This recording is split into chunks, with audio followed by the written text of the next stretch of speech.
So I talked earlier about the concept of a read-write society, so going from a world in which maybe I even have access to some government information, but it's kind of a read access, and in which I engage with government to the extent that I do through their systems, through the applications, the websites they build, submitting my tax return, to a world in which, because the data is openly and freely available, I can build my own interfaces to government data. I can write back in some sense, I can annotate, I can comment, I could even amend. Now I can't necessarily amend it, we don't want people amending the budget, but you can imagine things like people editing government maps and that being moderated. So someone says, oh, this bus stop, it's in the wrong place, and they move it to the right place, and then obviously it might need an approval process where some official comes and checks, but we can imagine a world in which suddenly government kind of is allowing stuff in rather than just putting stuff out. So I certainly think that one of the interesting things about the open data and open government data is that it could allow a much more participatory democracy than perhaps we've had before. I mean, one of the ironies perhaps is that as the explosion of information has happened over the last century, or going on for longer than that, but really recently with digital technologies, it's actually kind of in some ways disenfranchised us because there's just so much information we can't engage with it. By opening up data, we maybe allow citizens to re-look through it. I can now suddenly look at every government spending transaction rather than just seeing the overall budget, which is now such a high level. So I think there is a sense in which we can also rebuild some of the trust that I think has gradually been lost in government for a variety of reasons. Not because actually government's done a bad job, but just because I think people feel out of touch and out of understanding with what's happening. Well, that's a complicated question. I mean, I think one thing, obviously, I'd say the Open Knowledge Foundation is an important community. There's a chapter now in Austria that's just started. It is a distributed community.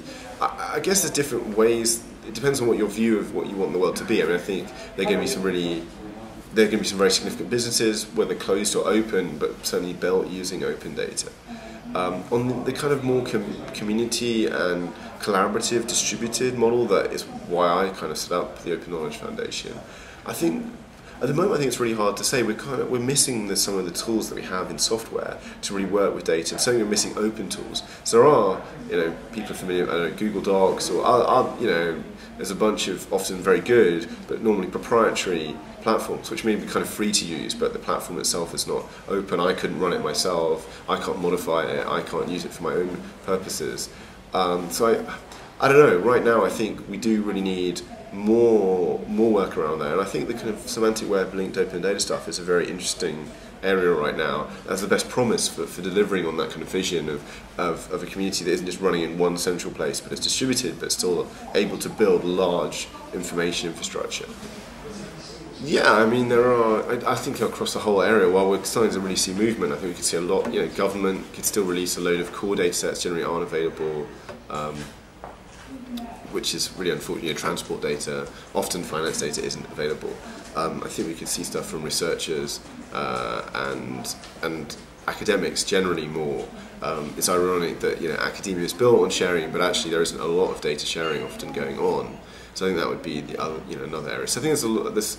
Across the spectrum, we're getting the beginning, but there's a long way to go. I think right now I would look at building some kind of data refinery that allowed people to really work on cleaning up data, but that was open, that was run maybe in the cloud, but was an open system. I think the other thing I would be interested in doing is trying to kind of fund, let 1,000 flowers bloom, to kind of give out a lot of fellowships of a small amount that would enable really dynamic people to kind of support them for a while to go and do interesting things around it. Because I think at the moment, people can have some good ideas, but it's very difficult. You've got your day job, so it would be great to be able to fund people for a year or something to kind of do a fellowship around what I would kind of think of as the open data labs. So kind of start an open data labs with people who are fellows and who could work around this stuff and explore and experiment, but at a very practical end, less than research perhaps.